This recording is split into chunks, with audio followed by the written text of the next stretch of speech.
Tout a commencé par une bonne idée. Au départ, la parité, c'était comme une évidence. L'égalité mathématique inaltérable. Juste en tout point. La société s'est vite approprié ces lois. Au début, c'était seulement les hauts fonctionnaires, les maires, les députés, les adjoints, les ministres. Si bien qu'il n'y avait aucune raison pour que le pouvoir ne se partage pas entre hommes et femmes au sommet.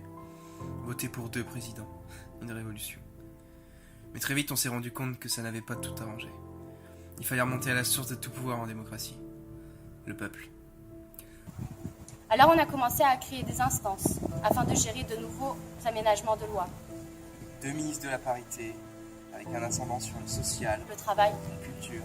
C'est là que ça a déraillé. Ils ont commencé par donner des bonus aux entreprises qui employaient autant de femmes Que d'hommes. Puis ils ont donné des malus et des taxes à ceux qui n'employaient pas le même nombre d'hommes et de femmes. Il fallait respecter les quotas.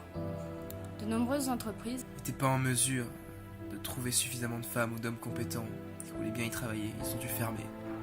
Ils ont été surtaxés. Évidemment, ça a fait débat. Des gens ont protesté. Mais leurs arguments étaient balayés de tous bords par un flot d'antimachistes. Fait intéressant, la plupart des antimachistes, du moins les plus radicaux, étaient des hommes. Comme quoi, même dans la lutte pour l'égalité, les femmes étaient laissées de côté. L'État avait intérêt à pas laisser ces gens protester sur la parité, puisque lui-même était entièrement paritaire. Alors les manifestations ont été réprimées, d'abord par les médias, qui se contentaient au mieux de ne pas évoquer la raison des manifestations, et au pire de ne pas les mentionner. C'est passé comme une lettre à la poste. Les gens se disaient qu'il y avait sans doute des choses plus importantes desquelles ils parlaient de toute façon. Et une fois que l'œil du téléspectateur s'était éloigné des manifestants, il a été temps de réprimer par la force. lançaient des lacrymogènes, opération coup de poing. Tous les moyens étaient bons pour contrôler l'opposition. Sauf que cette opposition, elle n'était pas toujours violente, pas toujours visible aux yeux de tous. Certains d'entre eux agissaient dans l'ombre, dans le but d'éclairer le monde. Le citoyen qui voit la parité comme acquise pour tous, Qui voit d'autres débats plus importants, ne remettra pas en question tout ça. après tout, il a voté pour ça. Alors quoi, me diriez-vous? Il faut retourner en arrière, revivre les inégalités, considérer la femme comme un objet? Non.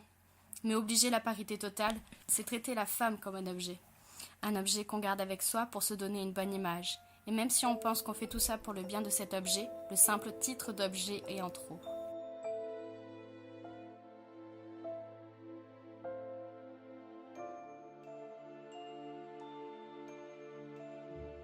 C'est pour ça que je me bats. Pour qu'aucun ne perde.